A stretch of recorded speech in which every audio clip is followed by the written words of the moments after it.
UP की सियासत में 2027 के विधानसभा चुनावों को लेकर के सियासी बिसात बिछना शुरू हो गया है। बीजेपी, सपा, कांग्रेस समेत बहुजन समाज पार्टी ने भी इसको लेकर हुंकार बनना शुरू कर दिया है। लेकिन इस बार के विधानसभा चुनाव में सबसे ज्यादा अगर दिक्कत है तो वो बीजेपी के लिए, क्योंकि हालिया हुई घटनाओं को अगर देखा जाए तो सत्ता की कुर्सी बीजेपी से धीरे धीरे दूर होती नजर आ रही है और वहीं विपक्ष लगातार इन्हीं घटनाओं को लेकर के बीजेपी के खिलाफ प्रचार प्रसार करने में लगा हुआ है। तो चलिए आज हम आपको बताते हैं कि आखिर वो कौन कौन सी वजह रही है जो बीजेपी के लिए 2027 के चुनाव में सबसे बड़े मुद्दे बनकर खड़े हैं। सबसे पहला मुद्दा है ब्राह्मणों की बैठक को लेकर के। दरअसल 23 दिसंबर 2025 को बीजेपी के तकरीबन 50 ब्राह्मण विधायकों ने बैठक की थी, जिसको लेकर के बीजेपी के यूपी प्रदेश अध्यक्ष पंकज चौधरी ने नोटिस जारी कर जवाब मांगा था और इसके बाद से बीजेपी के अंदर खाने विरोध के स्वर दिखाई देने लगे।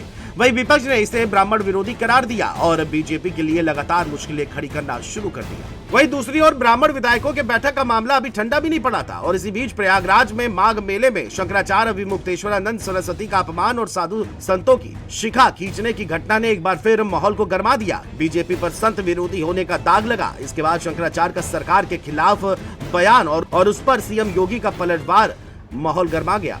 हालांकि बीजेपी ने डैमेज कंट्रोल करने की कोशिश जरूर की, लेकिन तब तक देर हो चुकी थी। ब्राह्मण समाज और खासतौर से संत समाज के साथ हिंदुओं के मन में भी विरोध के स्वर सुनाई देने लगे और वहीं विपक्ष को बैठे बिठाए दो मुद्दे मिल गए और बीजेपी को संत विरोधी पार्टी के रूप में दिखाने की कोशिश शुरू हुई। इसके बाद तीसरा मुद्दा आया और वो था यूजीसी के नए नियमों को लेकर के, जिसके चलते सवर्ण समाज का गुस्सा फूट पड़ा और छात्र, परिजन और यहाँ तक कि सामाजिक संगठन के साथ साथ कई सवर्ण संगठन सड़कों पर उतर आए। यूपी, एमपी, राजस्थान से लेकर के दिल्ली तक विरोध देखने को मिला। दिल्ली में जोरदार प्रदर्शन देखने को मिला तो दूसरी तरफ एक समाज इन नियमों के पक्ष में दिखाई दिया, जिससे यूपी में जातिवाद की राजनीति को बढ़ावा मिलता रहा। इन नियमों के आने के बाद से ब्राह्मण समुदाय बीजेपी के खिलाफ होता नजर आया। कुल मिलाकर यूजीसी के नए नियमों ने बीजेपी के खिलाफ चल रहे मुद्दों की आग में घी डालने का एक बड़ा काम किया, जिसने विपक्षी पार्टियों को फिर से एक बड़ा सियासी मुद्दा दे दिया है। हालांकि सबसे चौंकाने वाला मुद्दा पंडित शब्द को लेकर के सामने आया है। दरअसल यूपी की दरोगा भर्ती परीक्षा में एक सवाल के जवाब में ऑप्शन के तौर पर पंडित शब्द के आने से सियासी तपिश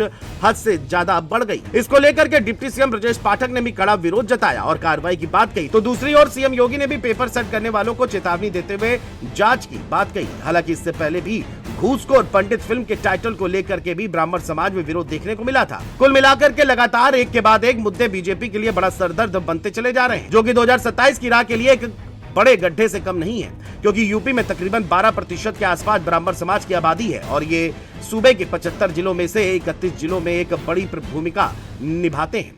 वहीं प्रदेश की लगभग 125 सीटों में भी ब्राह्मण समुदाय का अच्छा खासा असर देखने को मिलता है। कहा जाता है कि यूपी के पूर्वांचल, मध्य और बुंदेलखंड में ब्राह्मण समाज जिसके साथ जाता है सत्ता उसी की बनती है। ऐसे में सबसे बड़ा सवाल यही है कि क्या ब्राह्मण समाज बीजेपी से 2027 में शिफ्ट होगा या नहीं, और अगर होता है तो क्या समाजवादी पार्टी की ओर झुकेगा या फिर बसपा चीफ की तरफ, क्योंकि 2027 के चुनाव के लिए तमाम सियासी पार्टियां इस समाज को अपनी ओर खींचने के लिए एड़ी चोटी का जोड़ लगाए हुए हैं। बहरहाल ये तो तय है कि इस बार मुकाबला आसान नहीं होगा, खासतौर पर बीजेपी के लिए, क्योंकि लगातार हालिया घटनाओं ने बीजेपी के लिए सवालों की एक लंबी छड़ी लगा दी है। अब देखना ये होगा बीजेपी इसको कैसे पार पा पाती है।